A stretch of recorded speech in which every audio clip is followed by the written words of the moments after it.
Let's take a look at the definition of an exponential function. An exponential function f with base b is defined to be f of x is b to the x, where b is a positive constant other than 1. So b has to be positive, it has to be different from 1, and x is any real number.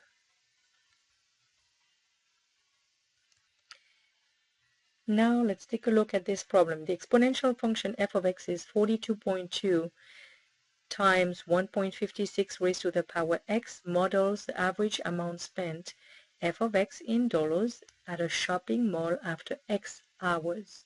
What is the average amount spent to the nearest dollar after 3 hours at a shopping mall? So since x is the number of hours and we know that 3 hours went by, then x is equal to 3. So we need to replace x by 3 in the function f of x written here. So f of x again is 42.2 times 1.56 raised to the power x. So if you put a 3 here instead of x, then right here for the exponent you'll have a 3. Let's take a look and see how we're going to put that inside the calculator. We want 42.2 times 1.56 raised to the power 3. So let's go ahead and do that. We need 42.2 and 0.2 times, and we want to time it by 1.56 in parentheses, which we're going to raise to the power 3, and press enter, and we get this decimal number right here. If you were to round this to the nearest, they wanted to round it to the nearest dollar over here. Remember, f of x is in dollars, so f of 3 will be in dollars.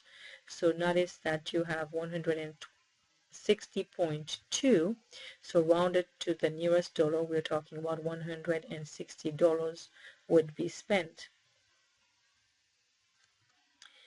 Now, if we were to graph f of x is 3 to the x and g of x is 3 raised to the power x minus 1, then we could enter those two right here as 3 to the x. That would be my y1.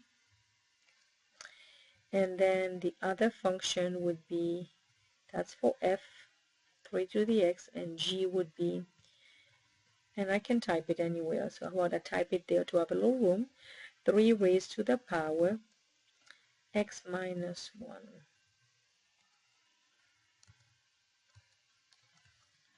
And let's say that one of them is going to be over here dotted with a dot pattern over here, which looks like that. And let's say the other one is going to be solid. Okay, so let's try to take a look at the asymptotes and a few things. So if we were to say over here,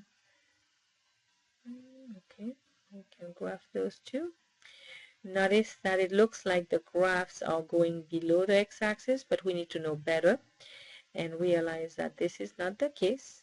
Let's go ahead and just look at 3 to the x by itself, and then we'll think about the other one. Let me try that again. So let's deactivate this function and go ahead and take a look at the graph.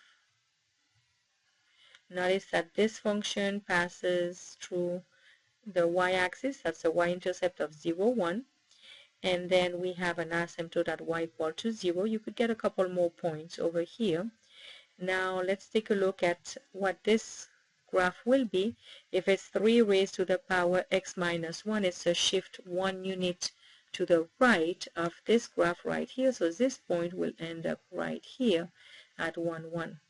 So now let's graph both of those, and let's see what we got. Notice that both functions have a horizontal asymptote at y equal to 0, even though it looks like the graphs are going a little below the axis. We know better. And if we calculate over here the value at 1, then you notice that for one graph we have 1, 3, and the other one we have 1, 1.